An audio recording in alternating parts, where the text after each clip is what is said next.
While demons play a very prominent part in the Bible, often making appearances to deceive and in some cases even try to harm people, ghosts are not as prominent.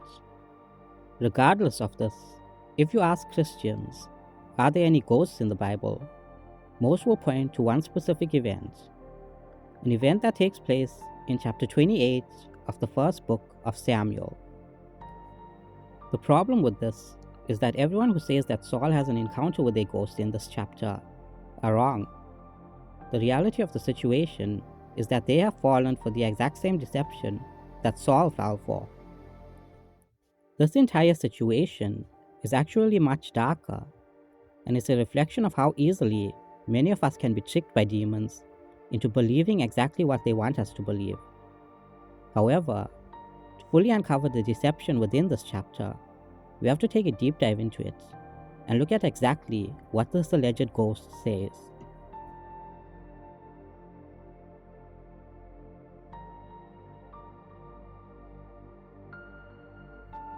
To give you some background, Saul in the Bible is the first king of Israel. He was appointed as king by the prophet known as Samuel. However, Saul eventually fell out of favor with God after disobeying a direct command. Samuel eventually died, and the Philistines had gathered their forces against Israel. The scene was set for a brutal and deadly war. However, with Samuel dead, Saul had no one to give him God's instructions. So instead of praying or trying to get information from someone who was still in favor with God, he turned to a medium, someone who could allegedly talk to the spirits of the dead. However, mediums and spiritualists were cut off from the land of Israel, so Saul had to put on a disguise to meet with her. When he did eventually meet with her, he asked her to bring up the spirit of Samuel. The ghost of Samuel shows himself, and after a brief conversation, he says that Saul will die. As predicted by the ghost, Saul dies the very next day while at war. Looking at the scene, it's easy to see how many people believe that Saul had an encounter with Samuel's ghost. It's literally spelled out in the words of the Bible. However, when we look at the Bible, we cannot take everything at face value. The reality of the situation is while the Bible is written as simply as it can be when you read the simplest version of it, not everything is as it seems. When we take a deeper look at the scene, before we even get to Saul's encounter with Samuel's alleged ghost, there are three things we have to remember. The first thing we have to remember is that according to the Bible, when a person dies, their spirit goes up to either heaven or down to hell. Apart from Jesus, who raised Lazarus from the dead, and the disciples, who Jesus gave the power to raise people from the dead, no one else can raise people from the dead, more especially bring them back from heaven.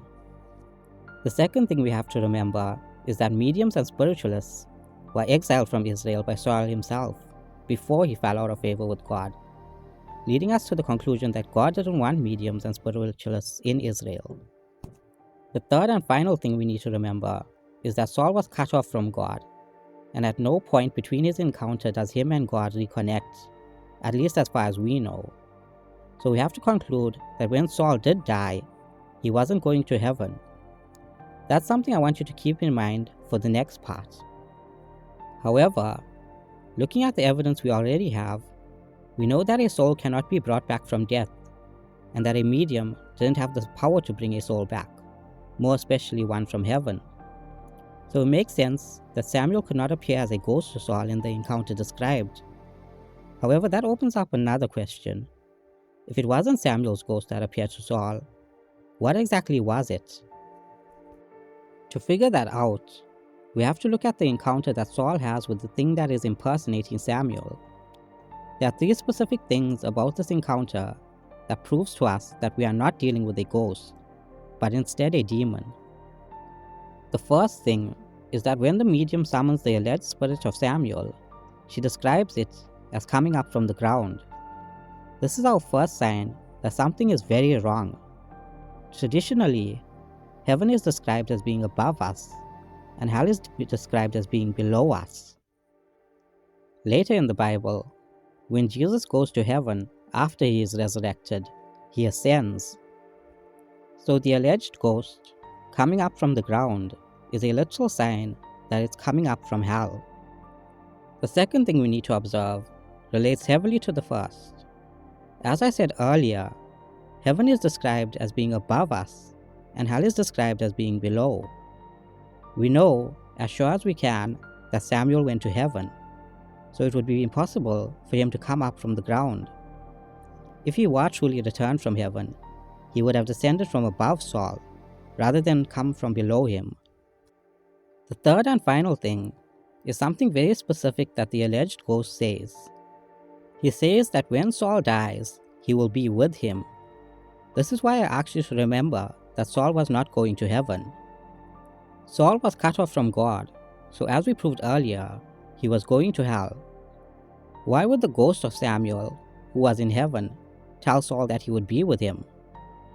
The reality of the situation is that this demon impersonating Samuel was telling Saul that he would not be in heaven, but instead that when he dies the very next day, he would be going to hell. From the evidence we have gathered about Saul and Samuel's characteristics, as well as Saul's encounter with the thing impersonating Samuel, we can clearly tell it's a demon. So why is this important? I've heard many pastors, as well as religious leaders, tell me that there are ghosts in the Bible, citing 1 Samuel chapter 28 as evidence. While it could be as simple as them being wrong, I believe that this speaks to a deeper problem within the Christian community. That being that we are too easily deceived by demons, pretending to be something that they are not. Demons could show up as our friends, our loved ones, or anyone else for that matter. And because of the simple reason that we want to believe we are talking to them, we do believe it, not realizing that we are listening to lies or even taking instructions from a demon. Saul was so desperate to speak to Samuel that when he came face to face with a demon, he didn't even question it. It's the exact same for us. The big problem here is that even though Saul knew God existed and believed in his power, he was cut off from God and didn't make any real attempts to reconnect with him. Knowing God exists is not enough. Believing in God is not enough. In order to not be deceived by the demons that appear around us, we need to have a real relationship with God, a relationship with a tangible connection. That connection has to directly lead to the spirit of discernment, which will aid us in seeing demons even a mile away. If you found this video informative or interesting, please consider subscribing and hitting the bell icon to be notified as soon as I upload. Thank you for watching. This is Daniel Dark, signing off.